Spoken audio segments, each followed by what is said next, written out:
ಎಲ್ರಿಗೂ ನಮಸ್ಕಾರ. ಪ್ರೇಮನ TV Kannada YouTube ಚಾನಲ್ಗೆ ನಿಮ್ಮೆಲ್ಲರಿಗೂ ಕೂಡ ಸ್ವಾಗತ.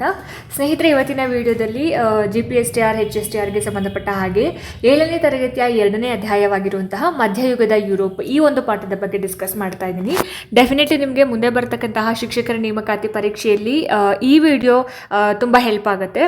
ಸೊ ಯಾರೆಲ್ಲ ಈ ವಿಡಿಯೋನ ನೋಡ್ತಾ ಇದ್ದೀರಾ ಎಲ್ಲೂ ಕೂಡ ಸ್ಕಿಪ್ ಮಾಡಿದೆ ಪೂರ್ತಿ ವಿಡಿಯೋನ ನೋಡಿ, ಜೊತೆಗೆ ಸಬ್ಸ್ಕ್ರೈಬ್ ಮಾಡ್ಕೊಂಡು ನೋಡೋದನ್ನು ದಯವಿಟ್ಟು ಮರಿಬೇಡಿ ಅಂತ ಹೇಳ್ತಾ ಜಾಸ್ತಿ ತಡ ಮಾಡೋದು ಬೇಡ, ಬನ್ನಿ ಆದಷ್ಟು ಬೇಗ ಇವತ್ತಿನ ವಿಡಿಯೋನ ಶುರು ಮಾಡ್ತಾ ಹೋಗೋಣ. ಸ್ನೇಹಿತರೆ, ಈ ಒಂದು ಮಧ್ಯಯುಗದ ಯುರೋಪ್ ಈ ಒಂದು ಚಾಪ್ಟರ್ನಲ್ಲಿ ನಾವು ಏನೇನೆಲ್ಲ ಅಭ್ಯಾಸ ಮಾಡ್ತೀವಿ ಅಂದರೆ ಇಲ್ಲಿಂದ ಆಧುನಿಕ ಯುಗದ ಒಂದು ಪ್ರಾರಂಭ ಆಗುತ್ತೆ, ಪುನರುಜ್ಜೀವನ ಅಂತ ಏನು ಹೇಳ್ತೀವಲ್ಲ. ಸೊ ಅದರ ಬಗ್ಗೆ ಏನು ಪುನರುಜ್ಜೀವನದ ಒಂದು ಪರಿಕಲ್ಪನೆ ಆಗಿರ್ಬೋದು, ಅದಕ್ಕೆ ಏನೇನು ಕಾರಣ, ಆಮೇಲೆ ಪುನರುಜ್ಜೀವನದ ಪ್ರಾರಂಭ ಮತ್ತು ಅದರ ಒಂದು ಲಕ್ಷಣ ಆಗಿರಬಹುದು. ಅದಾದಮೇಲೆ ಆ ಒಂದು ಕಾಲದಲ್ಲಿ ಇದ್ದಂತಹ ಒಂದು ಸಾಹಿತ್ಯ, ವಾಸ್ತುಶಿಲ್ಪ, ಚಿತ್ರಕಲೆ ಮತ್ತು ವಿಜ್ಞಾನ ಕ್ಷೇತ್ರಗಳಲ್ಲಿ ಆದಂತಹ ಕೆಲವೊಂದು ಬೆಳವಣಿಗೆಗಳು, ಧಾರ್ಮಿಕ ಸುಧಾರಣೆ ಅಂದರೆ ಏನು, ಸುಧಾರಣೆಯ ಕಾರಣಗಳನ್ನು ನಾವು ತಿಳ್ಕೊತಾ ಹೋಗ್ತೀವಿ. ಇನ್ನು ಈ ಒಂದು ಸುಧಾರಣೆಯಲ್ಲಿ ಮಾರ್ಟಿನ್ ಲೂಥರ್ ಆಗಿರ್ಬೋದು, ಆಮೇಲೆ ಜಾನ್ ವೈಕ್ಲಿಫ್ ಆಗಿರ್ಬೋದು, ಜಾನ್ ಹಸ್ ಆಗಿರ್ಬೋದು, ಇಗ್ನೇಷಿಯಸ್ ಲಯೋಲಾ ಇವರೆಲ್ಲರೂ ಕೂಡ ಬರ್ತಾರೆ. ಸೊ ಇಗ್ನೇಷಿಯಸ್ ಲಯೋಲಾ ಅಂತ ಬಂದಾಗ ಪ್ರತಿ ಸುಧಾರಣೆಯ ಚಳುವಳಿಯ ನಾಯಕ. ಸೊ ಇದರ ಬಗ್ಗೆ ನಾವು ಅರ್ಥ ಮಾಡ್ಕೋತೀವಿ. ಅನ್ವೇಷಣೆಗಳು, ಸೊ ಅನ್ವೇಷಣೆಗೆ ಕಾರಣ ಏನು, ಆಮೇಲೆ ಅನ್ವೇಷಣೆಗಳು ಬೀರಿದಂತಹ ಒಂದು ಜಾಗತಿಕ ಪ್ರಭಾವಗಳು, ಪ್ರಪಂಚದ ಒಂದು ನಕ್ಷೆಯಲ್ಲಿ ಸಮುದ್ರಯಾನಗಳ ಮಾರ್ಗಗಳನ್ನ ನಾವು ಯಾವ ರೀತಿ ಐಡೆಂಟಿಫೈ ಮಾಡೋದು, ಎಲ್ಲವನ್ನು ಕೂಡ ಇವತ್ತಿನ ಒಂದು ವಿಡಿಯೋದಲ್ಲಿ ತಿಳ್ಕೊತಾ ಹೋಗ್ತೀವಿ. ಓಕೆ, ಸೊ ಶುರು ಮಾಡೋಣ. ಮೊದಲಿಗೆ ನಾವಿಲ್ಲಿ ಪುನರುಜ್ಜೀವನ ಅಂತಂದರೆ ಏನು ಅನ್ನೋದನ್ನು ನಾವು ಅರ್ಥ ಮಾಡ್ಕೋಬೇಕಾಗುತ್ತೆ. ಸೊ ಇದನ್ನು ನಾವು ಇಂಗ್ಲೀಷ್ನಲ್ಲಿ ಏನಂತ ಹೇಳ್ತೀವಿ, ರಿನೈಸಾನ್ಸ್ ಅಂತ ಹೇಳಿ ಕರಿತೀವಿ. ಓಕೆ, ಸೊ ಪುನರುಜ್ಜೀವನ ಅಂತ ಹೇಳಿದ್ರೆ ಮರುಹುಟ್ಟು ಅಂತ ಹೇಳಿ ಕರಿತೀವಿ, ಆಯಿತಾ. ಸೊ ಪುನರುಜ್ಜೀವನದ ಒಂದು ಕಾಲಾವಧಿ ಎಷ್ಟಿರುತ್ತೆ, 1400ರಿಂದ 1600ರ ಒಂದು ಕಾಲಾವಧಿ ಏನಿದೆ, ಇದನ್ನು ನಾವು ಪುನರುಜ್ಜೀವನದ ಕಾಲಾವಧಿ ಅಂತ ಹೇಳಿ ಕರಿತೇವೆ. ಸೊ ಈ ಟೈಮಲ್ಲಿ ಏನಾಗುತ್ತೆ, ಯುರೋಪಿನ ಒಂದು ಸಾಹಿತ್ಯ ಆಗಿರಬಹುದು, ಕಲೆ, ವಾಸ್ತುಶಿಲ್ಪ, ಸೊ ವಿಜ್ಞಾನಗಳ ಒಂದು ಕ್ಷೇತ್ರದಲ್ಲಿ ಬಹಳಷ್ಟು ಬೆಳವಣಿಗೆ ಆಗುತ್ತೆ, ಬಹಳಷ್ಟು ಅಭಿವೃದ್ಧಿ ಆಗುತ್ತೆ. ಓಕೆ, ಸೊ ಹಾಗಾಗಿ ಪುನರುಜ್ಜೀವನ ಅಂತಂದರೆ ಮರುಹುಟ್ಟು ಅಂತಕ್ಕಂಥ ಒಂದು ಅರ್ಥ ಬರುತ್ತೆ. ಹಾಗಾದರೆ ಈ ಪುನರುಜ್ಜೀವನ ಚಳುವಳಿ ಎಲ್ಲ ಆರಂಭ ಆಗುತ್ತೆ, ಇಟಲಿನಲ್ಲಿ ಈ ಒಂದು ಪುನರುಜ್ಜೀವನದ ಚಳುವಳಿ ಆರಂಭ ಆಗುವಂಥದ್ದು. ಓಕೆ, ಇದು ಇಂಪಾರ್ಟೆಂಟ್. ಪುನರುಜ್ಜೀವನದ ಒಂದು ಕಾಲಾವಧಿ 1400ರಿಂದ 1600 ಆಗಿರುತ್ತೆ.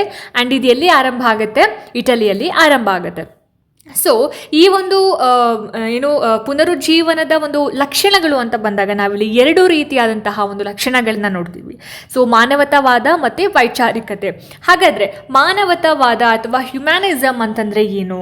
ಸೊ ಪ್ರಪಂಚದಲ್ಲಿ ನಡೀತಕ್ಕಂತಹ ಎಲ್ಲ ಒಂದು ಸಂದರ್ಭಗಳು ಅಥವಾ ಎಲ್ಲ ಒಂದು ಆಗುಹೋಗುಗಳಲ್ಲಿ ಮಾನವನ ಒಂದು ಪಾತ್ರನೇ ಅತಿ ಪ್ರಧಾನ ಅಂತಕ್ಕಂತಹ ಒಂದು ಭಾವನೆ ಏನಿದೆ ಅಲ್ಲ, ಅದನ್ನು ನಾವೇನಂತ ಹೇಳಿ ಕರಿತೀವಿ, ಮಾನವತಾವಾದ ಅಂತ ಹೇಳಿ ಕರೆಯುವಂಥದ್ದು. ಸೊ ಪುನರುಜ್ಜೀವನದ ಒಂದು ಲಕ್ಷಣಗಳು ಅಂತ ಬಂದಾಗ ಮಾನವತಾವಾದ ಮತ್ತು ವೈಚಾರಿಕತೆ. ಸೊ ಮಾನವತಾವಾದ ಅಂದರೆ ಪ್ರಪಂಚದ ಎಲ್ಲ ಆಗುಹೋಗುಗಳಲ್ಲಿ ಮಾನವನ ಪಾತ್ರವೇ ಅತಿ ಪ್ರಧಾನ ಅಂತಕ್ಕಂತಹ ಒಂದು ಭಾವನೆ ಇದೆಯಲ್ಲ, ಅದನ್ನು ಮಾನವತಾವಾದ ಅಂತ ಹೇಳಿ ಕರೀತಾರೆ. ಓಕೆ, ಸೊ ಇಲ್ಲಿ ಪ್ರಾಚೀನ ಗ್ರೀಕ್ ಸಾಹಿತ್ಯವನ್ನು ಅಧ್ಯಯನ ನಡೆಸ್ತಾ ಇದ್ದಂತಹ ಒಂದು ವಿದ್ವಾಂಸರನ್ನು ನಾವೇನಂತ ಹೇಳಿ ಕರಿತೀವಿ ಅಂದರೆ ಮಾನವಾಸಕ್ತರು ಅಂತ ಹೇಳಿ ಕರೀತಾರೆ. ಸೊ ಅವರ ಪ್ರಕಾರ, ವಿದ್ವಾಂಸರ ಪ್ರಕಾರ, ಪ್ರಾಪಂಚಿಕ ಜೀವನದಲ್ಲಿ ಮಾನವನೇ ಅತಿ ಪ್ರಮುಖ ಅಂತಕ್ಕಂಥದ್ದು, ಮತ್ತು ಮಾನವ ಯಾವುದೇ ಒಂದು ತಪ್ಪುಗಳನ್ನು ಮಾಡಲ್ಲ, ಮಾನವ ಪಾಪಿ ಅಲ್ಲ, ಆಮೇಲೆ ಅವನು ದೇವರ ಒಂದು ಸೃಷ್ಟಿನಲ್ಲಿ ದೇವರು ಸೃಷ್ಟಿಸಿದಂತಹ ಜೀವಿಗಳಲ್ಲಿ ಅತಿ ಶ್ರೇಷ್ಠ ಅನ್ನೋದಾಗಿ ಪ್ರಾಚೀನ ಗ್ರೀಕ್ ಸಾಹಿತ್ಯವನ್ನು ಅಧ್ಯಯನ ನಡೆಸ್ತಾ ಇದ್ದಂತಹ ವಿದ್ವಾಂಸರು ಸಾರಿ ಹೇಳ್ತಾರೆ. ಸೊ ಹಾಗಾಗಿ ಅದನ್ನು ನಾವು ಮಾನವಾಸಕ್ತರು ಅಥವಾ ಹ್ಯುಮ್ಯಾನಿಸ್ಟ್ಸ್ ಅಂತ ಹೇಳಿ ಕರಿತೀವಿ. ಹಾಗಾದರೆ ವೈಚಾರಿಕತೆ ಅಂತಂದ್ರೆ ಏನು? ವೈಚಾರಿಕತೆ ಅಂತ ಹೇಳಿದ್ರೆ ಪ್ರತಿಯೊಂದು ವಿಷಯವನ್ನು ಯಾವುದೇ ಒಂದು ಪೂರ್ವಾಗ್ರಹ ಇಲ್ಲದೆ ವಿಚಾರ ಮತ್ತು ತರ್ಕದ ನೆಲೆಯಲ್ಲಿ ನೋಡೋದನ್ನು ನಾವು ಏನಂತ ಹೇಳಿ ಕರಿತೀವಿ, ವೈಚಾರಿಕತೆ ಅಂತ ಹೇಳಿ ಕರಿತೀವಿ. ಅಂದರೆ ಅದು ಯಾವುದೇ ಒಂದು ವಿಚಾರ ಆದರೂ ಕೂಡ ಅದು ಸತ್ಯ ಅಂತ ಹೇಳಿ ಕಂಡು ಬಂದರೆ ಮಾತ್ರ ನಾವು ಅದನ್ನು ಒಪ್ಕೊಳ್ಳೋ ಅಂಥದ್ದು, ಅದನ್ನು ನಾವು ವೈಚಾರಿಕತೆ ಅಂತ ಹೇಳಿ ಕರೆಯುವಂಥದ್ದು, ಆಯಿತಾ. ಸೊ ಇದನ್ನು ಹೊರತುಪಡಿಸಿ ಬೇರೆ ಏನಾದರೂ ಲಕ್ಷಣಗಳಿದೆಯಾ ಅಂತಂದರೆ ಡೆಫಿನೆಟ್ಲಿ ಇದೆ. ಸೊ ನಾವು ಕ್ಲಾಸಿಕಲ್ ಲ್ಯಾಂಗ್ವೇಜಸ್ ಅಂತ ಏನು ಹೇಳಿ ಕರಿತೀವಲ್ಲ, ಅಭಿಜಾತ ಭಾಷೆಗಳು. ಸೊ ಅಭಿಜಾತ ಭಾಷೆಗಳು ಅಂತಂದರೆ ಗ್ರೀಕ್ ಮತ್ತು ಲ್ಯಾಟಿನ್ ಭಾಷೆಗಳು. ಸೊ ಈ 2 ಭಾಷೆಗಳನ್ನು ಬಿಟ್ಟು ಅವರು ಬಳಸ್ತಾ ಇದ್ದಂತಹ ಸ್ಥಳೀಯ ದೇಶ ಭಾಷೆಯಲ್ಲಿ ಸಾಹಿತ್ಯ ರಚನೆಯಾಗಿರುವಂಥದ್ದು, ಆಯಿತಾ. ಇನ್ನು 2ನೇದು ಕಲಾ ಪ್ರವೃತ್ತಿಯಲ್ಲಿ ಸೃಜನಶೀಲತೆ ಮೂಡಿರೋ ಅಂಥದ್ದು. ಸೊ ಈ ಎರಡು ಲಕ್ಷಣಗಳು, ವೈಚಾರಿಕತೆ ಮತ್ತು ಮಾನವತಾವಾದ, ಇದು ಎರಡರ ಜೊತೆಗೆ ಅಭಿಜಾತ ಭಾಷೆಗಳು ಏನು ಗ್ರೀಕ್ ಮತ್ತು ಲ್ಯಾಟಿನ್ ಇದಾವಲ್ಲ, ಆ ಭಾಷೆಗಳನ್ನ ತೊರೆದು ಅವರ ಒಂದು ಸ್ಥಳೀಯ ಭಾಷೆಯಲ್ಲಿ ಏನು ಕೃತಿಗಳಾಗಿರ್ಬೋದು ಅಥವಾ ಸಾಹಿತ್ಯ ರಚನೆ ಮಾಡಿರೋವಂಥದ್ದು. ಇನ್ನು ಎರಡನೇದಾಗಿ ಸೃಜನಶೀಲತೆ ಮೂಡಿರೋವಂಥದ್ದು ಯಾವುದರಲ್ಲಿ, ಕಲಾ ಪ್ರವೃತ್ತಿಯಲ್ಲಿ ಅಂತ. ಓಕೆನಾ. ಸೊ ಇದಿಷ್ಟು ಏನು ಪುನರುಜ್ಜೀವನದ ಒಂದು ಲಕ್ಷಣಗಳು ಅಂತ ಹೇಳ್ಬೋದು. ಓಕೆ, ಹಾಗಾದರೆ ಪುನರುಜ್ಜೀವನಕ್ಕೆ ಕಾರಣಗಳೇನು, ಏನೇನು ಕಾರಣಗಳಿದ್ದಾವೆ ಪುನರುಜ್ಜೀವನಕ್ಕೆ? ಸೊ ಮೊದಲನೇದು ಬಂದ್ಬಿಟ್ಟು ಕಾನ್ಸ್ಟಾಂಟಿನೋಪಲ್ ನಗರದ ಮೇಲಿನ ಒಂದು ಆಕ್ರಮಣ. ಸೊ ಕಾನ್ಸ್ಟಾಂಟಿನೋಪಲ್ ನಗರದ ಮೇಲಿನ ಒಂದು ಆಕ್ರಮಣ ಅಂತ ಬಂದಾಗ 1453ರಲ್ಲಿ 1453 ಅಂದರೆ 15ನೇ ಶತಮಾನದ ಮಧ್ಯಭಾಗದಲ್ಲಿ ಏನಾಗುತ್ತೆ, ಟರ್ಕರ ಸುಲ್ತಾನ ಮೊಹಮ್ಮದ್ ಏನಿದ್ದಾನೆ ಪೂರ್ವ ರೋಮನ್ ಸಾಮ್ರಾಜ್ಯದ ಒಂದು ರಾಜಧಾನಿಯಾಗಿದ್ದಂತಹ ಒಂದು ಕಾನ್ಸ್ಟಾಂಟಿನೋಪಲ್ ನಗರದ ಮೇಲೆ ಅವನು ಆಕ್ರಮಣವನ್ನು ಮಾಡ್ತಾನೆ. ಆಯಿತಾ. ಸೊ ಇಲ್ಲಿ ನಾವು ಕಾನ್ಸ್ಟಾಂಟಿನೋಪಲ್ ನಗರ ಏನಿದೆಲ್ಲ ಅದಕ್ಕೆ ಇಸ್ತಾನಬುಲ್ ಅಂದರೆ ಈಗಿನ ಒಂದು ಟರ್ಕಿ ದೇಶದ ಬಂದರು ನಗರ, ಇದನ್ನು ಹಿಂದೆ ಕಾನ್ಸ್ಟಾಂಟಿನೋಪಲ್ ಅಂತ ಹೇಳಿ ಕರಿತಾ ಇದ್ರು. ಅದಕ್ಕೂ ಮುಂಚೆ ಇದನ್ನು ಬೈಜಾಂಟಿಯಂ ಅಂತ ಹೇಳಿ ಕರಿತಾ ಇದ್ರು. ಸೊ ಪ್ರೆಸೆಂಟ್ ಇಸ್ತಾನಬುಲ್ ಇವಾಗಿನ ಟರ್ಕಿ ದೇಶದ ಬಂದರು ನಗರ, ಇದನ್ನು ನಾವು ಕಾನ್ಸ್ಟಾಂಟಿನೋಪಲ್ ಅಂತ ಹೇಳಿ ಹಿಂದೆ ಕರಿತಾ ಇದ್ರು. ಅದಕ್ಕೂ ಮುಂಚೆ ಇದನ್ನು ಬೈಜಾಂಟಿಯಂ ಅಂತ ಹೇಳಿ ಕರಿತಾ ಇದ್ರು. ಇದು ಇಂಪಾರ್ಟೆಂಟ್ ಆಗಿರುತ್ತೆ, ನೋಟ್ ಮಾಡ್ಕೋಬೇಕು. ಓಕೆನಾ. ಆ್ಯಂಡ್ ನೆಕ್ಸ್ಟ್ ಏನು ಟರ್ಕರ ಸುಲ್ತಾನ ಮೊಹಮ್ಮದ್ ಏನಿದ್ದಾನೆ ಪೂರ್ವ ರೋಮನ್ ಸಾಮ್ರಾಜ್ಯದ ರಾಜಧಾನಿಯಾಗಿದ್ದಂತಹ ಕಾನ್ಸ್ಟಾಂಟಿನೋಪಲ್ ನಗರದ ಮೇಲೆ ಆಕ್ರಮಣ ಮಾಡಿಬಿಡ್ತಾನೆ. ಆ ಸಂದರ್ಭದಲ್ಲಿ ಚಕ್ರವರ್ತಿ ಕಾನ್ಸ್ಟಾಂಟೈನ್ನಿಂದ ಈ ಒಂದು ನಗರವನ್ನು, ಕಾನ್ಸ್ಟಾಂಟಿನೋಪಲ್ ನಗರವನ್ನು ವಶಪಡಿಸ್ಕೊಳ್ತಾರೆ. ಸೊ ಕಾನ್ಸ್ಟಾಂಟಿನೋಪಲ್ ನಗರವನ್ನು ಆಳ್ವಿಕೆ ಮಾಡ್ತಾ ಇದ್ದಂತಹ ಚಕ್ರವರ್ತಿ ಯಾರಾಗಿದ್ದ, ಕಾನ್ಸ್ಟಂಟೈನ್. ಓಕೆ. ಸೊ ಇಲ್ಲಿ ನಾವು ತುಂಬ ಅಬ್ಸರ್ವ್ ಮಾಡಬೇಕಾಗಿರೋ ವಿಚಾರ ಏನಪ್ಪ ಅಂತಂದರೆ, ಏನು 1453ರಲ್ಲಿ ಆಕ್ರಮಣ ನಡೀತಲ್ಲ, ಅದಕ್ಕಿಂತ ಹಿಂದೆ ಏನು 11 ವರ್ಷಗಳ ಕಾಲ ಈ ಒಂದು ಕಾನ್ಸ್ಟಾಂಟಿನೋಪಲ್ ನಗರ ಏನಾಗಿತ್ತು, ಪ್ರಸಿದ್ಧ ಒಂದು ವಿದ್ಯಾಕೇಂದ್ರವಾಗಿರುತ್ತೆ ಅಥವಾ ಜ್ಞಾನಾರ್ಜನೆಯ ಕೇಂದ್ರವಾಗಿರುತ್ತೆ. ಓಕೆ. ಸೊ ಇದು ಏನು ಪುನರುಜ್ಜೀವನಕ್ಕೆ ಒಂದು ಪ್ರಮುಖವಾಗಿರ್ತಕ್ಕಂತಹ ಒಂದು ಕಾರಣ ಆಗಿತ್ತು. ಆ್ಯಂಡ್ ನೆಕ್ಸ್ಟು ಏನಾಯಿತು, ಇದರ ಒಂದು ಪರಿಣಾಮ ಏನಾಯಿತು ಅಂತಂದರೆ, ಅರಬ್ಬರಲ್ಲಿ ಇದ್ದಂತಹ ಏನು ಕೆಲವೊಂದು ಉದಾರ ಮನೋಭಾವ ಟರ್ಕರಲ್ಲಿ ಇರಲಿಲ್ಲ. ಅವರಿಗೆ ಕಲಿಕೆ ಬಗ್ಗೆ ಗೌರವ ಇರಲಿಲ್ಲ. ಸೊ ಆ ನಗರದಲ್ಲಿ ಇದ್ದಂತಹ ಕೆಲವೊಂದು ವಿದ್ವಾಂಸರು ಏನು ಮಾಡ್ತಾರೆ, ಈ ಟರ್ಕರಿಗೆ ಹೆದರ್ಕೊಂಡು ಅವರಲ್ಲಿ ಇದ್ದಂತಹ ಕೆಲವೊಂದು ಅಮೂಲ್ಯವಾದಂತಹ ಗ್ರೀಕ್ ಮತ್ತು ಲ್ಯಾಟಿನ್ ಗ್ರಂಥಗಳ ಜೊತೆಗೆ ಇಟಲಿ ಮತ್ತು ಯುರೋಪಿನ ಬೇರೆ ಬೇರೆ ಭಾಗಗಳಿಗೆ ಅವರು ಓಡಿ ಹೋಗ್ತಾರೆ. ಸೊ ಇವಾಗ ಏನಾಗುತ್ತೆ ಅಂದರೆ, ಇಟಲಿಯ ಬೇರೆ ಬೇರೆ ನಗರಗಳಲ್ಲಿ ನೆಲೆಸಿದಂತಹ ಈ ಒಂದು ವಿದ್ವಾಂಸರು ಪ್ರಾಚೀನ ಜ್ಞಾನ ಪ್ರಚಾರವನ್ನು ಮಾಡೋದಕ್ಕೆ ಇಳಿತಾರೆ. ಸೊ ಈ ರೀತಿಯಾಗಿ ಈ ಒಂದು ಕಲಿಕೆ ಏನಿದೆಲ್ಲ ಕಾನ್ಸ್ಟಾಂಟಿನೋಪಲ್ನಿಂದ ಇಟಲಿಗೆ ಸ್ಥಳಾಂತರವಾಗುತ್ತೆ. ಇದು ಏನಾಗುತ್ತೆ ಅಂತಂದರೆ ಪುನರುಜ್ಜೀವನಕ್ಕೆ ಇದು ಪ್ರೇರಣೆಯನ್ನು ನೀಡೋವಂಥದ್ದು. ಓಕೆ. ಸೊ ಇದು ಏನು ಪುನರುಜ್ಜೀವನಕ್ಕೆ ಒಂದು ಕಾರಣ ಆಗಿರುತ್ತೆ. ಎರಡನೇದಾಗಿ ಮುದ್ರಣ ಯಂತ್ರದ ಶೋಧ. ಸೊ ಮುದ್ರಣ ಯಂತ್ರದ ಶೋಧ ಇದು ಯಾವ ರೀತಿಯಾಗಿ ಪುನರುಜ್ಜೀವನಕ್ಕೆ ಕಾರಣ ಆಗುತ್ತೆ ಅಂತ ಹೇಳಿದ್ರೆ, 15ನೇ ಶತಮಾನದಲ್ಲಿ ಕಂಡು ಹಿಡಿದಂತಹ ಒಂದು ಮುದ್ರಣ ಯಂತ್ರ ಏನಿದೆ ಅಲ್ಲ, ಈ ಒಂದು ಜ್ಞಾನ ಪ್ರಸಾರ ಕ್ಷೇತ್ರದಲ್ಲಿ ಬಹಳಷ್ಟು ಬದಲಾವಣೆಗಳನ್ನು ತಂದಿರುತ್ತೆ.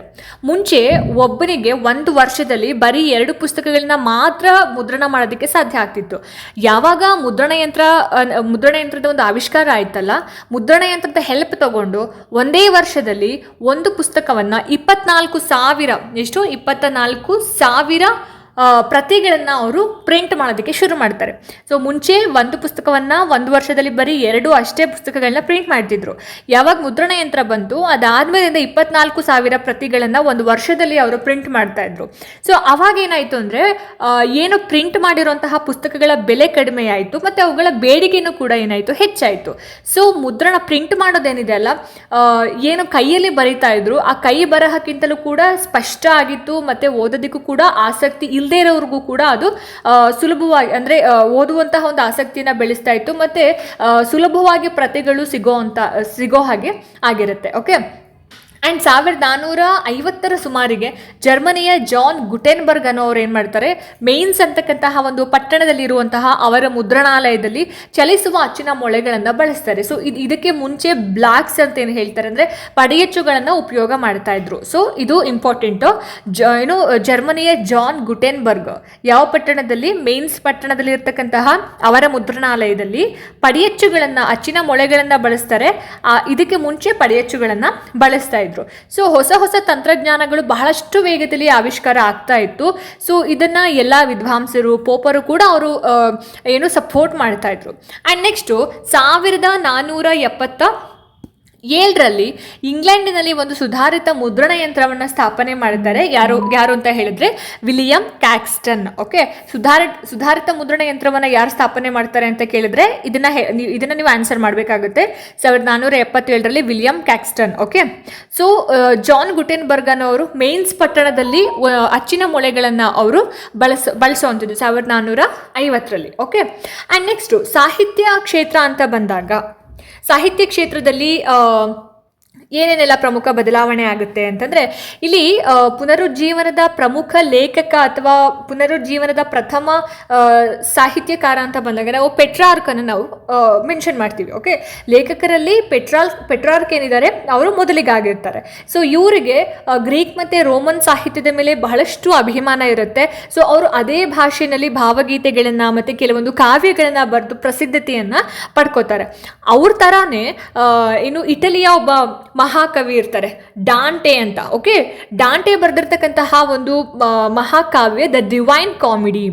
ಆಮೇಲೆ ಬೊಕ್ಯಾಶಿಯೋ ಅವರೊಬ್ಬ ಕುಶಲ ಕಥೆಗಾರ ಆಗಿರ್ತಾರೆ. ಡೆಕಮರೂನ್ ಅಂತಕ್ಕಂತಹ ಒಂದು ಶ್ರೇಷ್ಠ ಕೃತಿಯನ್ನು ಬರೀತಾರೆ. ಓಕೆ, ಅದೇ ಥರ ಫ್ರೆಂಚ್ ಗದ್ಯ ಸಾಹಿತ್ಯಕ್ಕೆ ಒಂದು ಹೊಸ ಶೈಲಿಯನ್ನು ಕೊಡ್ತಾರೆ. ಯಾರು? ಮತ ಸುಧಾರಕ ಜಾನ್ ಕ್ಯಾಲ್ವಿನ್. ಓಕೆ, ಇದು ಇಂಪಾರ್ಟೆಂಟ್ ಆಯಿತಾ. ಸರ್ವಾಂಟೆ ಅಂತಕ್ಕಂಥವನು ಸ್ಪೇನ್ ದೇಶದ ಪುನರುಜ್ಜೀವನ ಕಾಲದ ಸಾಹಿತಿ ಆಗಿರ್ತಾರೆ.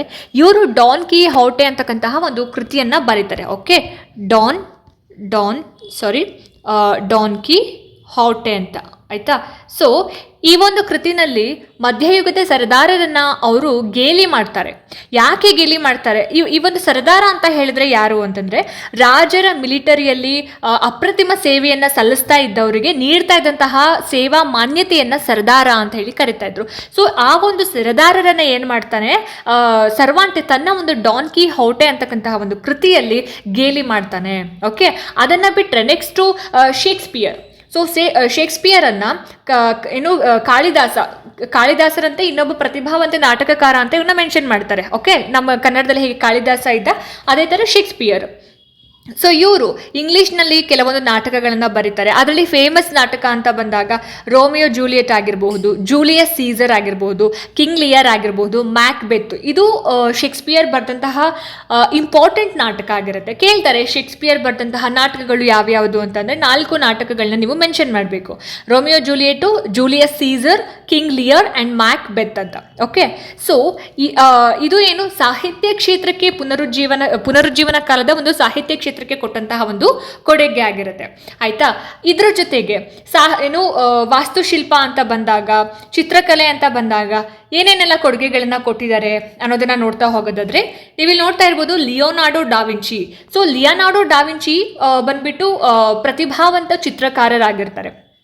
ಓಕೆ, ಲಿಯೋನಾರ್ಡೋ ಡಾವಿಂಚಿ ಮತ್ತು ಮೈಕೆಲ್ ಏಂಜಲೋ. ಸೊ ಇವರು ರಚಿಸಿದಂತಹ ಒಂದು ಚಿತ್ರ ಅಂತ ಹೇಳಿದ್ರೆ ಲಿಯೋನಾರ್ಡೋ ಡಾವಿಂಚಿಯ ವರ್ಜಿನ್ ಆನ್ ದಿ ರಾಕ್ಸ್ ಆಗಿರಬಹುದು, ದಿ ಲಾಸ್ಟ್ ಸಪ್ಪರ್ ಆಗಿರಬಹುದು, ಮೋನಾಲಿಸಾ ಅವರ ಪ್ರಸಿದ್ಧ ಒಂದು ವರ್ಣಚಿತ್ರಗಳು. ಓಕೆ, ಯಾವ್ಯಾವುದು? Virgin on the rocks, the last supper and Mona Lisa. Okay, so next ಇನ್ನೊಂದು ಹೇಳ್ತೀನಿ ನೋಡಿ. ಇಲ್ಲಿ ಡೊನಾಟೆಲ್ಲೋ ಬಂದ್ಬಿಟ್ಟು ಆ ಕಾಲದ ಮಹಾನ್ ಶಿಲ್ಪಿ ಆಗಿರ್ತಾರೆ. ಡೊನಾಟೆಲ್ಲೋ ಇವರು ಡೇವಿಡ್ ಪ್ರತಿಮೆಯನ್ನು ಸೃಷ್ಟಿ ಮಾಡ್ತಾರೆ, ಅಂದರೆ ನಿರ್ಮಾಣ ಮಾಡ್ತಾರೆ. ಡೊನಾಟೆಲ್ಲೋ ಆ ಕಾಲದ ಮಹಾನ್ ಶಿಲ್ಪಿ ಆಗಿರ್ತಾರೆ. ಇವರು ನಿರ್ಮಿಸಿದಂತಹ ಒಂದು ಪ್ರತಿಮೆ ಡೇವಿಡ್ ಪ್ರತಿಮೆ.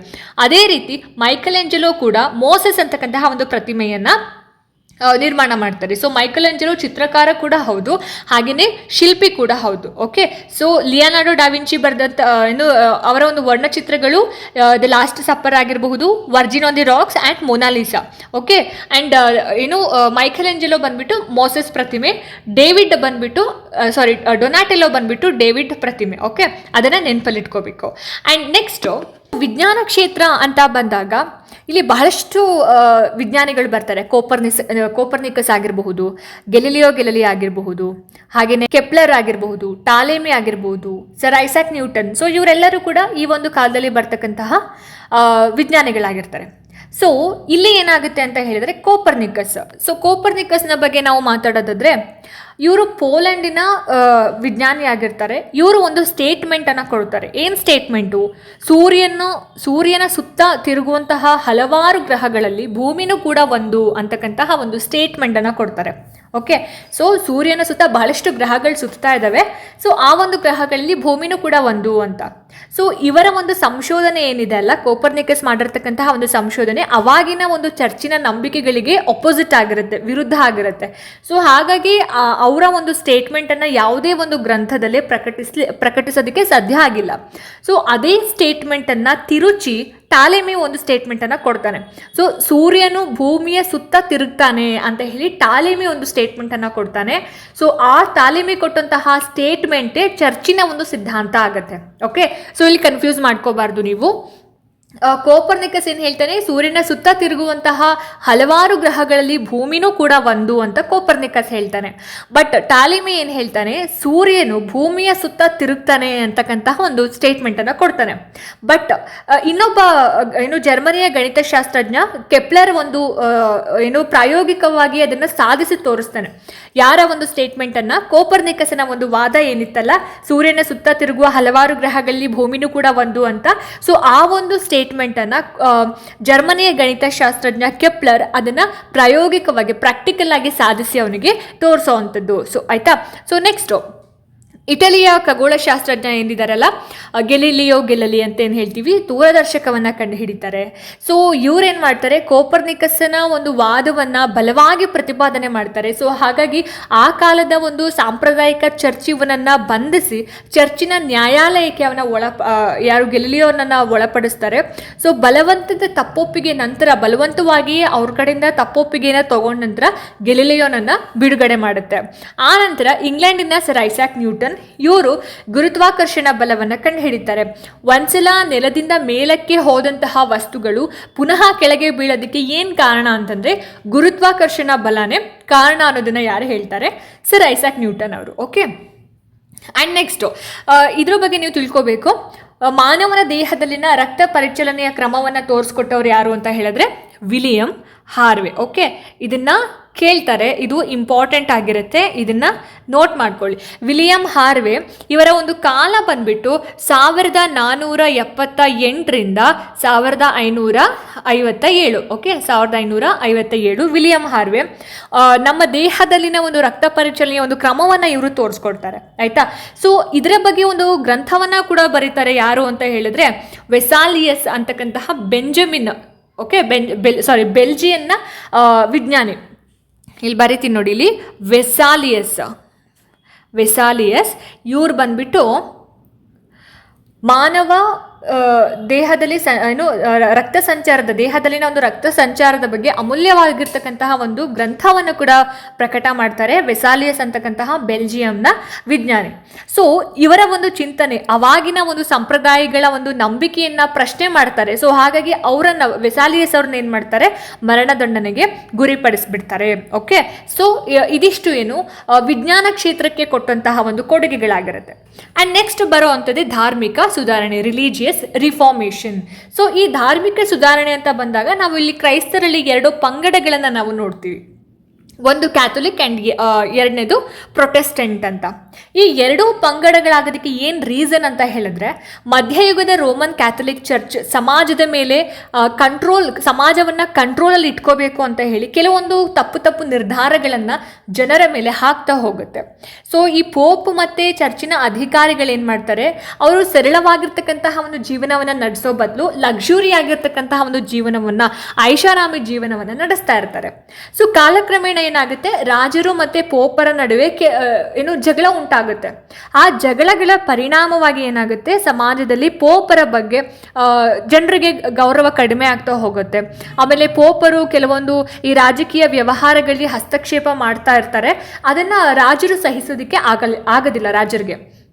ಸೊ ಚರ್ಚಿನ ಒಂದು ಪುರೋಹಿತಶಾಹಿಗಳೇನಿದ್ದಾರೆ ಅನೇಕ ಹುದ್ದೆಗಳನ್ನು ಮಾರಾಟ ಮಾಡಿ ಬಂದಂತಹ ಧನ ಸಂಪತ್ತನ್ನು ಕಲೆಕ್ಟ್ ಮಾಡ್ತಾ ಇರ್ತಾರೆ. ಸೊ ಈ ಎಲ್ಲ ಕಾರಣಗಳಿಂದ ಏನಾಗುತ್ತೆ, ಜಾನ್ ವೈಕ್ಲಿಫ್ ಆಗಿರ್ಬೋದು, ಜಾನ್ ಹಸ್ ಆಗಿರ್ಬೋದು, ಮಾರ್ಟಿನ್ ಲೂಥರ್ ಇವರೆಲ್ಲರೂ ಕೂಡ ಈ ಒಂದು ಚರ್ಚಿನ ನಡೆಗಳನ್ನು ಬೇರೆ ಬೇರೆ ಕಾಲಘಟ್ಟಗಳಲ್ಲಿ ಅದನ್ನು ಬಯಲಿಗೆಳೆಯೋದಕ್ಕೆ ಆರಂಭ ಮಾಡ್ತಾರೆ. ಓಕೆ, ಆ್ಯಂಡ್ ಜಾನ್ ವೈಕ್ಲಿಫ್ ಅಂತ ಏನು ಹೇಳಿದೆ ಅಲ್ಲ ನಾನು, ಸೊ ಜಾನ್ ವೈಕ್ಲಿಫ್ನ ಏನು ಹೇಳಿ ಕರೀತಾರೆ, ಧಾರ್ಮಿಕ ಸುಧಾರಣೆಯ ಉಷಾ ತಾರೆ ಅಂತ ಹೇಳಿ ಕರೀತಾರೆ. ಸೊ ಜಾನ್ ಹಸ್ ಏನು ಹೇಳ್ತಾರೆ ಅಂತ ಹೇಳಿದ್ರೆ, ನನ್ನ ಆತ್ಮಸಾಕ್ಷಿಯ ವಿರುದ್ಧವಾದ ಯಾವುದೇ ವಿಚಾರಗಳನ್ನು ನಾನು ಒಪ್ಕೊಳ್ಳೋದಿಲ್ಲ ಅಂತ ಹೇಳಿ ಒಂದು ಸ್ಟೇಟ್ಮೆಂಟನ್ನು ಕೊಡ್ತಾರೆ. ಯಾರು? ಜಾನ್ ಹಸ್. ಓಕೆ, ಇದು ಇಂಪಾರ್ಟೆಂಟ್. ಧಾರ್ಮಿಕ ಸುಧಾರಣೆಯ ಉಷಾ ತಾರೆ, ಜಾನ್ ವೈಕ್ಲಿಫ್ ಇವ್ರೇನು ಮಾಡ್ತಾರೆ, ಚರ್ಚಿನ ಒಂದು ಅನೈತಿಕತೆಯನ್ನು ಕಟುವಾಗಿ ವಿರೋಧ ಮಾಡ್ತಾರೆ. ಮತ್ತು ಅದೇ ರೀತಿ ಜಾನ್ ಹಸ್ ಕೂಡ ಇಷ್ಟೇ ಕಠಿಣವಾಗಿ ನಡ್ಕೊಳ್ತಾ ಇದ್ದಿದ್ದರಿಂದ ಅವ್ರನ್ನ ಏನು ಮಾಡ್ತಾರೆ ಅಂತ ಹೇಳಿದ್ರೆ, ಅಪರಾಧಿ ಅಂತ ಹೇಳಿ ಸಾರಿ ಜೀವಂತವಾಗಿ ಅವರನ್ನು ಸುಟ್ಟು ಹಾಕ್ತಾರೆ. ಓಕೆ, ಸೊ ಇವರಿಬ್ಬರ ಪಾಠ, ಧಾರ್ಮಿಕ ಸುಧಾರಣೆಯಲ್ಲಿ ಇವರಿಬ್ಬರ ಪಾಠ ಇಷ್ಟ ಆಗಿರುತ್ತೆ. ಆ್ಯಂಡ್ ನೆಕ್ಸ್ಟು, ಕ್ಯಾಥಲಿಕ್ ಧರ್ಮದಲ್ಲಿ ಬಿರುಕು ಉಂಟಾಗೋದಕ್ಕೆ ಮತ್ತೊಂದು ಮೇನ್ ರೀಸನ್ ಅಂತ ಹೇಳಿದ್ರೆ, ಪಾಪ ಕ್ಷಮಾಪಣಾ ಪತ್ರ ಅದನ್ನು ಮಾರಾಟ ಮಾಡ್ತಾ ಇರ್ತಾರೆ. ಸೊ ಏನಕ್ಕೆ ಮಾರಾಟ ಮಾಡ್ತಿರ್ತಾರೆ ಅಂದರೆ, ರೋಮ್ ಪಟ್ಟಣದಲ್ಲಿ ಸಂತ ಪೀಟರ್ ಚರ್ಚನ್ನು ಪುನರ್ ನಿರ್ಮಾಣ ಮಾಡೋದಕ್ಕೆ 10ನೇ ಲಿಯೋ ಅಂದರೆ ಪೋಪ್ 10ನೇ ಲಿಯೋ ಅವರಿಗೆ ಹಣದ ಅವಶ್ಯಕತೆ ಇರುತ್ತೆ. ಅದಕ್ಕೋಸ್ಕರ ಅವರು ಈ ಒಂದು ಪಾಪ ಕ್ಷಮಾಪಣಾ ಪತ್ರಗಳನ್ನ ತಗೊಂಡ್ರೆ ಪಾಪ ಎಲ್ಲ ಮುಕ್ತಗೊಂಡು ಸ್ವರ್ಗಕ್ಕೆ ಹೋಗ್ತಾರೆ, ಇದು ಸ್ವರ್ಗಕ್ಕೆ ಹೋಗೋದಕ್ಕೆ ಇರ್ತಕ್ಕಂತಹ ಒಂದು ರಹದಾರಿ ಪತ್ರಗಳು ಅಂತಕ್ಕಂತಹ ಒಂದು ನಂಬಿಕೆಗಳನ್ನು ಕುರುಡು ನಂಬಿಕೆಗಳನ್ನು ಹುಟ್ಟಿಸ್ತಾರೆ.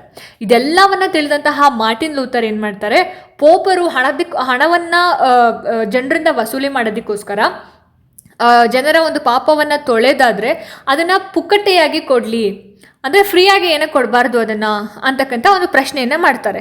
ಸೊ ಇಲ್ಲಿ ಮಾರ್ಟಿನ್ ಲೂಥರ್ ಕೂಡ ಒಬ್ಬ ಕ್ರಿಶ್ಚಿಯನ್ ಆಗಿರ್ತಾರೆ. ಸೊ ಹಾಗಾಗಿ ಮತ್ತೊಬ್ಬ ಕ್ರಿಶ್ಚಿಯನ್ನು ತಪ್ಪು ಮಾಡ್ತಿದ್ದಾರೆ ಅಂತ ಅಂದಾಗ ಆಬ್ವಿಯಸ್ಲಿ ಅದನ್ನು ಖಂಡನೆ ಮಾಡ್ತಕ್ಕಂತಹ ಒಂದು ಕೆಲಸವನ್ನು ಮಾಡ್ತಾರೆ. ಹಾಗಾದರೆ ಈ ಮಾರ್ಟಿನ್ ಲೂಥರ್ ಯಾರು? ಮಾರ್ಟಿನ್ ಲೂಥರ್ ಬಂದ್ಬಿಟ್ಟು ಜರ್ಮನಿಯಲ್ಲಿ ಧಾರ್ಮಿಕ ಸುಧಾರಣಾ ಚಳುವಳಿಯನ್ನು ಆರಂಭ ಮಾಡಿದಂತಹ ಒಬ್ಬ ನಾಯಕ ಆಗಿರ್ತಾರೆ. ಇವ್ರು ಬಂದ್ಬಿಟ್ಟು ಸಂತ ಅಗಸ್ಟಿನ್ ಚರ್ಚಿನಲ್ಲಿ ಪಾದ್ರಿಯಾಗಿ ಕೆಲಸವನ್ನು ಮಾಡ್ತಿರ್ತಾರೆ. ಓಕೆನಾ? ಸೊ ಇವರು ಏನು ಪಾಪ ಕ್ಷಮಾಪಣಾ ಪತ್ರಗಳನ್ನ ಕುರಿತು 95 ಹೇಳಿಕೆಗಳನ್ನು ಬರೆದು ಯಾವ ಒಂದು ಚರ್ಚಿನ ಹೆಬ್ಬಾಗಿಲಿಗೆ ಹಾಕ್ತಾರೆ ಅಂದರೆ ವಿಟೆನ್ಬರ್ಗ್. ಓಕೆ, ವಿಟೆನ್ಬರ್ಗ್ ಚರ್ಚಿನ ಒಂದು ಹೆಬ್ಬಾಗಿಲಿಗೆ ಅದನ್ನು ಹಾಕಿ ಜನರಲ್ಲಿ ಜಾಗೃತಿ ಮೂಡಿಸ್ತಕ್ಕಂತಹ ಒಂದು ಕೆಲಸವನ್ನು ಮಾಡ್ತಾರೆ. ಜೊತೆಗೆ ಇವರು ಬೈಬಲನ್ನು ಜರ್ಮನ್ ಭಾಷೆಗೆ ಭಾಷಾಂತರಿಸೋದಕ್ಕೂ ಕೂಡ ಇವರು ಪ್ರಯತ್ನವನ್ನು ಮಾಡ್ತಾರೆ. ಅಂದರೆ ಅದು ಸಾಮಾನ್ಯ ಜನರಿಗೂ ಕೂಡ ಸಿಗಬೇಕು ಅನ್ನುವಂತಹ ಒಂದು ಉದ್ದೇಶವನ್ನು ಇಟ್ಕೊಂಡು. ಆ್ಯಂಡ್ ಧಾರ್ಮಿಕ ಸೇವೆಗಳಲ್ಲಿ ಲ್ಯಾಟಿನ್ ಭಾಷೆಯ ಬದಲಾಗಿ ಅವರು ಜರ್ಮನ್ ಭಾಷೆಯನ್ನು ಬಳಸೋದಕ್ಕೆ ಆರಂಭ ಮಾಡ್ತಾರೆ. ಆಯಿತಾ? ಸೊ ಈ ಎಲ್ಲ ನಡೆಗಳನ್ನು ಕಂಡಂತಹ ಪೋಪರ್ ಏನು ಮಾಡ್ತಾರೆ, ಲೂಥರ್ನನ್ನು ಶಿಕ್ಷೆಗೆ ಗುರಿಪಡಿಸಬೇಕು ಅಂತ ಹೇಳಿ ರೋಮಿನ ರಾಜರಿಗೆ ಆಜ್ಞಾಪನೆ ಮಾಡ್ತಾರೆ. ಬಟ್ ಲೂಥರ್ನಿಗೆ ಬಹಳಷ್ಟು ರಾಜರ ಒಂದು ಬೆಂಬಲ ಇದ್ದಿದ್ದರಿಂದ ಅವ್ರಿಗೆ ಯಾವುದೇ ರೀತಿಯಂತಹ ಒಂದು ಶಿಕ್ಷೆ ಸಿಗಲಿಲ್ಲ. ಆ್ಯಂಡ್ ಕ್ಯಾಥಲಿಕ್ ಚರ್ಚಿನವ್ರು ಏನು ಮಾಡ್ತಾರೆ, ಲೂಥರನ ಅನುಯಾಯಿಗಳನ್ನು ಪ್ರೊಟೆಸ್ಟೆಂಟ್ ಅಂತ ಹೇಳಿ ಕರೀತಾರೆ. ಅಂದರೆ ಪ್ರೊಟೆಸ್ಟೆಂಟ್ ಅಂತ ಹೇಳಿದರೆ ಪ್ರತಿಭಟನಾಕಾರರು ಅಂತ ಹೇಳ್ಬಿಟ್ಟು, ಓಕೆ, ಪ್ರೊಟೆಸ್ಟೆಂಟ್ಸ್ ಅಂತ ಹೇಳ್ತಾರೆ. ಸೊ ಕಾಲಕ್ರಮೇಣ ಏನಾಗುತ್ತೆ, ಪ್ರೊಟೆಸ್ಟೆಂಟರು ಕ್ರೈಸ್ತ ಧರ್ಮದ ಒಂದು ಪಂಗಡವಾಗಿ ಬೇರೆ ಬೇರೆ ದೇಶಗಳಲ್ಲಿ ಅವರು ಹಂಚಿ ಹೋಗ್ತಾರೆ. ಓಕೆ, ಸೊ ನೆಕ್ಸ್ಟ್ ಏನಾಗುತ್ತೆ, ಇದರಿಂದ ಕ್ಯಾಥಲಿಕ್ ಚರ್ಚಿನ ಮೇಲೆ ಯಾವ ರೀತಿಯಾಗಿರ್ತಕ್ಕಂತಹ ಒಂದು ಪ್ರಭಾವ ಬೀರುತ್ತೆ, ಪರಿಣಾಮ ಆಗುತ್ತೆ ಅಂತ ಹೇಳಿದ್ರೆ, ಕ್ಯಾಥಲಿಕ್ ಚರ್ಚಿನ ಬಗ್ಗೆ ಜನರಲ್ಲಿ ಒಂದಷ್ಟು ಅನುಮಾನಗಳು ಉಂಟಾಗೋದಕ್ಕೆ ಶುರುವಾಗುತ್ತೆ. ಸೊ ಚರ್ಚಿನಿಂದ ಜನ ದೂರ ಹೋಗೋದಕ್ಕೆ ಶುರು ಮಾಡ್ತಾರೆ. ಸೊ ಇದೆಲ್ಲವನ್ನ ಒಬ್ಸರ್ವ್ ಮಾಡಿದಂತಹ ಇಗ್ನೇಷಿಯಸ್ ಲಯೋಲಾ ಏನಿದ್ದಾರೆ, ಇವರು ಚರ್ಚಿನಲ್ಲಿ ಸುಧಾರಣೆಗಳು ಅವಶ್ಯಕವಾಗಿ ಬೇಕು ಅನ್ನೋದನ್ನು ಅರ್ಥಕೊಂಡು ಕ್ಯಾಥಲಿಕ್ ಚರ್ಚನ್ನು ಶುದ್ಧೀಕರಿಸಿ ಅದನ್ನು ಬಲಪಡಿಸೋದಕ್ಕೆ ಪ್ರತಿ ಸುಧಾರಣೆ ಅಂತಕ್ಕಂತಹ ಒಂದು ಚಳುವಳಿಯನ್ನು ಪ್ರಾರಂಭ ಮಾಡ್ತಾರೆ, ಕೌಂಟರ್ ರಿಫಾರ್ಮೇಷನ್ ಅಂತ. ಆಯಿತಾ? ಸೊ ಪ್ರತಿ ಸುಧಾರಣೆ ಅಂತಂದ್ರೆ ಏನು, ತನ್ನ ಆಂತರಿಕ ಸುಧಾರಣೆಗಾಗಿ ಕ್ಯಾಥಲಿಕ್ ಚರ್ಚ್ ನಡೆಸಿದಂತಹ ಎಲ್ಲ ಪ್ರಯತ್ನಗಳನ್ನು ಪ್ರತಿ ಸುಧಾರಣೆ ಅಂತ ಹೇಳಿ ಕರೀತಾರೆ. ಸೊ ಈ ಪ್ರತಿ ಸುಧಾರಣೆಯ ನಾಯಕ ಯಾರು ಅಂತ ಹೇಳಿದ್ರೆ Ignatius Loyola. So Ignatius Loyola ಬಂದ್ಬಿಟ್ಟು ಸ್ಪೇನಿನ ಒಬ್ಬ ಸೇನಾನಿ ಆಗಿರ್ತಾರೆ. 1541ರಲ್ಲಿ ಒಂದು ಸಂಘವನ್ನು ಸ್ಥಾಪನೆ ಮಾಡ್ತಾರೆ, ದಟ್ ಇಸ್ ಜೀಸಸ್ ಸಂಘ ಅಂತ. ಸೊ ಜೀಸಸ್ ಸಂಘದ ಅನುಯಾಯಿಗಳನ್ನ ಏನಂತ ಹೇಳಿ ಕರೀತಾರೆ, ಜೆಸ್ಯೂಟರ್ಸ್ ಅಂತ ಹೇಳಿ ಕರೀತಾರೆ. ಓಕೆ, ಇದು ಇಂಪಾರ್ಟೆಂಟ್. ನಾನು ಇವಾಗ ಹೇಳಿರೋ ಪಾಯಿಂಟ್ಸು. ಪ್ರತಿ ಸುಧಾರಣಾ ಚಳುವಳಿಯ ನಾಯಕ ಬಂದ್ಬಿಟ್ಟು ಇಗ್ನೇಷಿಯಸ್ ಲಯೋಲಾ.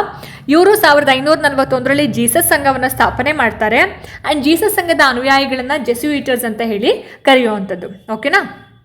ಆ್ಯಂಡ್ ನೆಕ್ಸ್ಟ್ ಧಾರ್ಮಿಕ ಸುಧಾರಣಾ ಚಳುವಳಿಯ ಪರಿಣಾಮಗಳು ಏನಾಯ್ತು ಹಾಗಾದ್ರೆ ಅಂತ ನೋಡ್ತಾ ಹೋಗೋದಾದ್ರೆ, ಕ್ರೈಸ್ತ ಮತದ ಅನುಯಾಯಿಗಳು ಏನಿದ್ದಾರೆ ಕ್ಯಾಥಲಿಕರು ಮತ್ತೆ ಪ್ರೊಟೆಸ್ಟೆಂಟರು ಅಂತ ಹೇಳಿ ಎರಡು ಮುಖ್ಯ ಪಂಗಡಗಳಾಗಿ ಡಿವೈಡ್ ಆಗಿರ್ತಾರೆ ಆಗ್ಲೇ ಹೇಳ್ದಂಗೆ.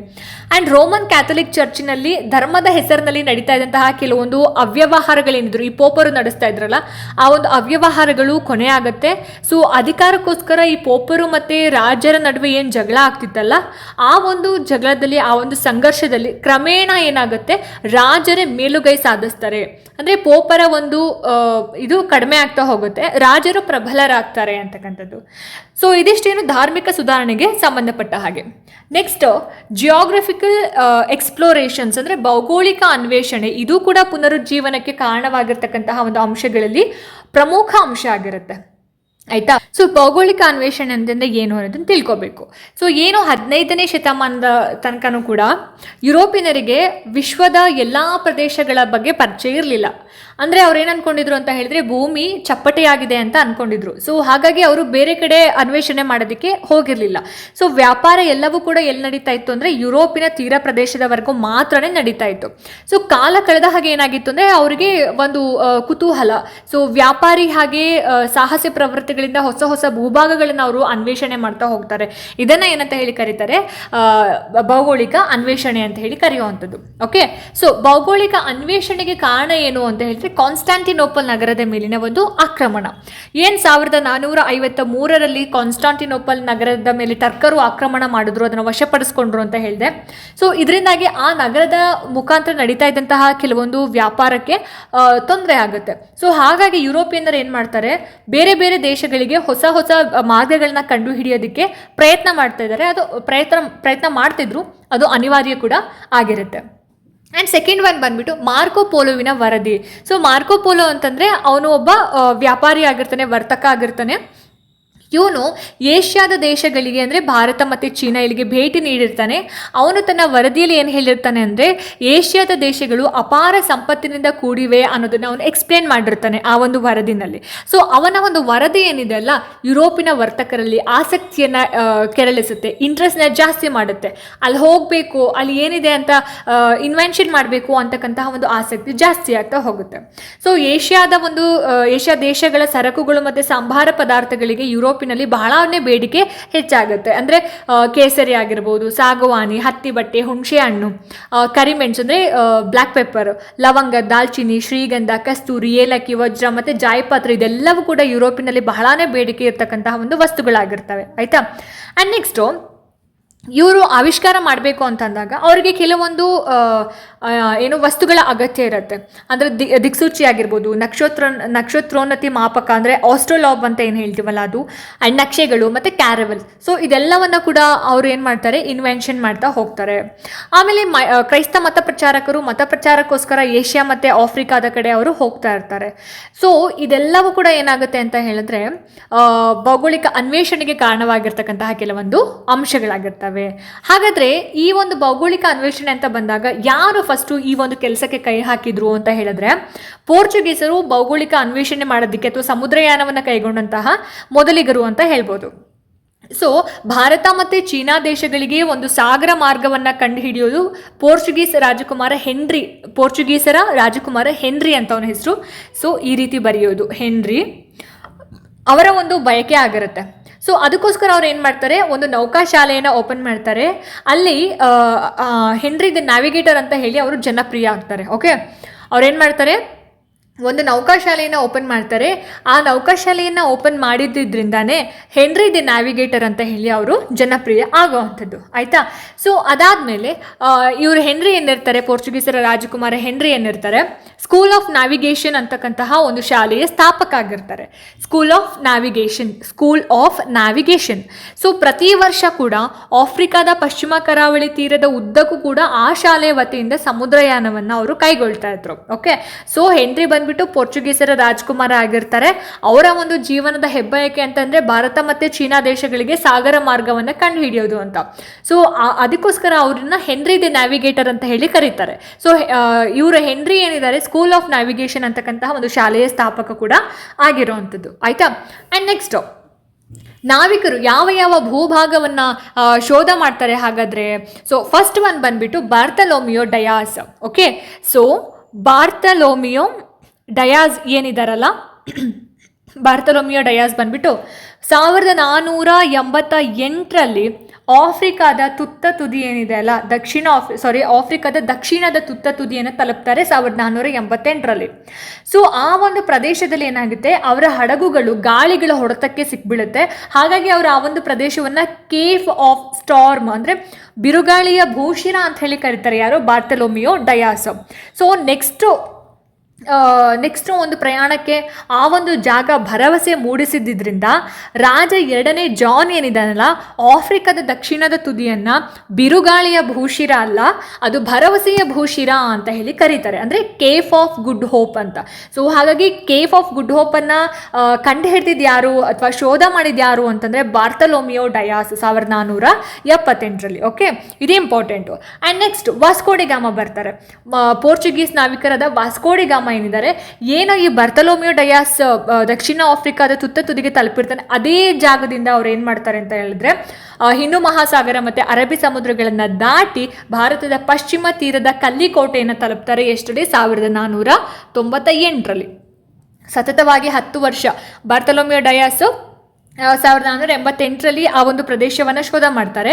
ಆ್ಯಂಡ್ ಅದೇ ಜಾಗದಿಂದ ವಾಸ್ಕೋಡಿಗಾಮ ಭಾರತಕ್ಕೆ ಬರ್ತಾರೆ 1498ರಲ್ಲಿ. ಸೊ ಹಾಗಾಗಿ ಭಾರತಕ್ಕೆ ಬಂದಂತಹ ಮೊದಲ ನಾವಿಕರು ಪೋರ್ಚುಗೀಸರು, ಅದರಲ್ಲಿ ಯಾರು? ವಾಸ್ಕೋಡಿಗಾಮ. ಓಕೆ, ಸೊ ವಾಸ್ಕೋಡಿಗಾಮ ನಿಜವಾಗ್ಲೂ ಬಂದು ಇಳಿದಿದ್ದೆಲ್ಲಿಗೆ ಅಂತಂದರೆ ಕಲ್ಲಿಕೋಟೆಯಿಂದ ಸುಮಾರು 10 ಕಿಲೋಮೀಟರ್ ದೂರದಲ್ಲಿರ್ತಕ್ಕಂತಹ ಒಂದು ಕಾಪಾಡ್ ಅಂತಕ್ಕಂತಹ ಒಂದು ಸ್ಥಳಕ್ಕೆ ಬಂದಿಳಿತಾರೆ. ಸೊ ಅವಾಗ ಕಲ್ಲಿಕೋಟೆಯನ್ನು ಯಾರು ಆಳ್ವಿಕೆ ಮಾಡ್ತಿರ್ತಾರೆ? ಜಾಮೋರಿನ್ ಅಂತಕ್ಕಂತಹ ದೊರೆಗಳೇನು ಮಾಡ್ತಾರೆ? ಕಲ್ಲಿಕೋಟೆಯನ್ನು ಆಳ್ವಿಕೆ ಮಾಡ್ತಿರ್ತಾರೆ. ಸೊ ನೆಕ್ಸ್ಟ್ ಬರ್ತಕ್ಕಂಥದ್ದು Christopher Columbus. So Christopher Columbus ಬಂದ್ಬಿಟ್ಟು ಸ್ಪೇನ್ ದೇಶದ ನಾವಿಕ ಆಗಿರ್ತಾರೆ. ಸೊ ಇವರು ಭೂಮಿ ದುಂಡಾಗಿದೆ, ಉರುಂಟಾಗಿದೆ ಅಂತ ಹೇಳಿ ಒಂದು ದೃಢ ನಂಬಿಕೆಯೊಂದಿಗೆ ಪಶ್ಚಿಮ ಮಾರ್ಗವಾಗಿ ಸಮುದ್ರಯಾನವನ್ನು ಕೈಗೊಳ್ತಾರೆ. ಆಯಿತಾ? ಇವರು ಯಾರ ಸಹಾಯವನ್ನು ತಗೊಳ್ತಾರೆ? ಸ್ಪೇನಿನ ದೊರೆ ಫರ್ಡಿನಾಂಡ್ ಮತ್ತು ರಾಣಿ ಇಸಬೆಲ್ಲಾ ಇವರ ಒಂದು ಸಹಾಯವನ್ನು ತಗೊಂಡು ಅವ್ರೇನು ಮಾಡ್ತಾರೆ? ಪ್ರಯಾಣ ಮುಂದುವರಿಸ್ತಾರೆ. ಸೊ ಅಟ್ಲಾಂಟಿಕ್ ಸಾಗರವನ್ನು ದಾಟಿ ಬಹಮಸ್ ದ್ವೀಪವನ್ನು ತಲುಪ್ತಾರೆ ಕ್ರಿಸ್ಟೋಫರ್ ಕೊಲಂಬಸ್. ಅದನ್ನೇ ಅವ್ರೇನು ಅನ್ಕೊತಾರೆ? ನಮ್ಮ ಭಾರತ ಅಥವಾ ಇಂಡಿಯಾ ಅಂತ ಅಂದ್ಕೊಂಡು ಅಲ್ಲಿ ಇದ್ದಂತಹ ಜನರನ್ನು ರೆಡ್ ಇಂಡಿಯನ್ಸ್ ಅಂತ ಹೇಳಿ ಕರೀತಾರೆ. ಸೊ ಇದೇನೇ ವೆಸ್ಟ್ ಇಂಡೀಸ್ ದ್ವೀಪ ಸಮೂಹ. ಸೊ ಇದು ಇಂಪಾರ್ಟೆಂಟ್. ವೆಸ್ಟ್ ಇಂಡೀಸ್ ದ್ವೀಪ ಸಮೂಹವನ್ನು ಕಂಡುಹಿಡಿದಿದ್ದು ಯಾರು ಅಂತ ಹೇಳಿದ್ರೆ ಕ್ರಿಸ್ಟೋಫರ್ ಕೊಲಂಬಸ್ ಆಗಿರ್ತಾರೆ. ಸೊ ಇಂಡಿಯಾ ಜನರನ್ನು ವೆಸ್ಟ್ ಇಂಡೀಸ್ ಜನರನ್ನ ರೆಡ್ ಇಂಡಿಯನ್ಸ್ ಅಂತ ಹೇಳಿ ಯಾರು ಕರೆದಿದ್ದು ಅಂತಂದರೆ ಕ್ರಿಸ್ಟೋಫರ್ ಕೊಲಂಬಸ್ ಆಗಿರ್ತಾರೆ. ಆಯಿತಾ? ಸೊ ಆಶ್ಚರ್ಯ ಏನಪ್ಪ ಅಂತ ಹೇಳಿದರೆ, ಕ್ರಿಸ್ಟೋಫರ್ ಕೊಲಂಬಸ್ನಿಗೆ ನಾನೊಂದು ದೇಶವನ್ನು ಅಥವಾ ಒಂದು ಹೊಸ ಭೂಭಾಗವನ್ನು ಕಂಡುಹಿಡಿದಿದ್ದೀನಿ ಅಂತ ಹೇಳಿ ಅವರು ಸಾಯೋ ತನಕನೂ ಕೂಡ ಅವರಿಗೆ ಗೊತ್ತಿರಲಿಲ್ಲ. ಇದೊಂಥರ ಆಶ್ಚರ್ಯಕರ ಘಟನೆ. ಸೊ ಹಾಗಾಗಿ ಕ್ರಿಸ್ಟೋಫರ್ ಕೊಲಂಬಸ್ ಬಂದ್ಬಿಟ್ಟು ರೆಡ್ ಇಂಡಿಯನ್ ವೆಸ್ಟ್ ಇಂಡೀಸನ್ನು ಕಂಡುಹಿಡಿತಾರೆ. ಅಲ್ಲಿ ಅದನ್ನು ಇಂಡಿಯಾ ಅಂತ ಅಂದ್ಕೊಂಡು ಅಲ್ಲಿ ವಾಸ ಮಾಡ್ತಾ ಇದ್ದಂತಹ ಜನರನ್ನ ರೆಡ್ ಇಂಡಿಯನ್ಸ್ ಅಂತ ಹೇಳಿ ಕರೀತಾರೆ. ಯಾರು? Christopher Columbus. ಅದೇ ರೀತಿ ದಕ್ಷಿಣ ಅಮೆರಿಕಾದ ಒಂದು ಅನ್ವೇಷಣೆ ಆಗುತ್ತೆ. ಕ್ಯಾಪ್ಟನ್ ಪೆದ್ರೋ ಕೆಬ್ರಾಲ್ ಇವರ ಒಂದು ನಾಯಕತ್ವದಲ್ಲಿ ಪೋರ್ಚುಗೀಸ್ ನೌಕಾಪಡೆ ಏನು ಮಾಡುತ್ತೆ? ಭಾರತದ ಕಡೆ ಹೊರಡುತ್ತೆ. ಅದೇ ಬಾರಿ ಏನಾಗುತ್ತೆ? ಗಾಳಿಯ ಹೊಡೆತಕ್ಕೆ ಸಿಕ್ಕಂತಹ ಕೆಲವು ನೌಕೆಗಳು ದಾರಿ ತಪ್ಪಿ ಪಶ್ಚಿಮದ ಕಡೆಗೆ ಹೋಗೋದಕ್ಕೆ ಪಶ್ಚಿಮದ ಕಡೆ ಸಾಗಿ ದಕ್ಷಿಣ ಅಮೆರಿಕದ ಒಂದು ಪೂರ್ವ ಕರಾವಳಿನ ತಲುಪುತ್ತೆ. ಸೊ ಆಕಸ್ಮಿಕವಾಗಿ ದಕ್ಷಿಣ ಅಮೆರಿಕದ ಇವಾಗಿನ ಬ್ರೆಜಿಲನ್ನು ಕಂಡುಹಿಡಿಯುವಂತೆ ಆಗುತ್ತೆ. ಅಂದರೆ ಬೇಕು ಅನ್ನೋ ಇಂಟೆನ್ಷನ್ಫುಲಿ ಕಂಡು ಹಿಡಿದಿದ್ದಲ್ಲ, ಬೈ ಚಾನ್ಸ್ ಆಗಿ ಅದು ಕಂಡು ಹಿಡಿದಿರೋ ಅಂಥದ್ದು ಯಾವುದು? ಬ್ರೆಜಿಲನ್ನು. ಯಾರು? ಕ್ಯಾಪ್ಟನ್ ಪೆದ್ರೋ ಕೆಬ್ರಾಲ್. ಓಕೆ, ಬ್ರೆಜಿಲನ್ನು ಕಂಡು ಹಿಡಿದಿದ್ದು ಯಾರು ಅಂತ ಹೇಳಿದ್ರೆ ಕ್ಯಾಪ್ಟನ್ ಪೆದ್ರೋ ಕೆಬ್ರಾಲ್. ಇದು ಇಂಪಾರ್ಟೆಂಟು. ಆ್ಯಂಡ್ ನೆಕ್ಸ್ಟು ಅಮೇರಿಕಾವನ್ನು ಕಂಡು ಹಿಡಿದಿದ್ದು ಯಾರು ಅಂತ ಹೇಳಿದ್ರೆ ಅಮೇರಿಗೋ ವೆಸ್ಪುಸಿ. ಸೊ ಇಟಲಿಯ ಅಮೇರಿಗೋ ವೆಸ್ಪುಸಿ ಕೊಲಂಬಸ್ನ ಮಾರ್ಗವನ್ನೇ ಅನುಸರಿಸಿ ಹೊರಟು ದಕ್ಷಿಣ ಅಮೆರಿಕದ ಭೂಖಂಡವನ್ನು ಅವರು ತಲುಪ್ತಾರೆ. ಸೊ ಕೊಲಂಬಸ್ ಕಂಡುಹಿಡಿದಂತಹ ಭೂಭಾಗ ಭಾರತ ಆಗಿರಲ್ಲ, ಅದೊಂದು ಹೊಸ ಜಗತ್ತಾಗಿರುತ್ತೆ, ಅದೇ ಅಮೇರಿಕಾ.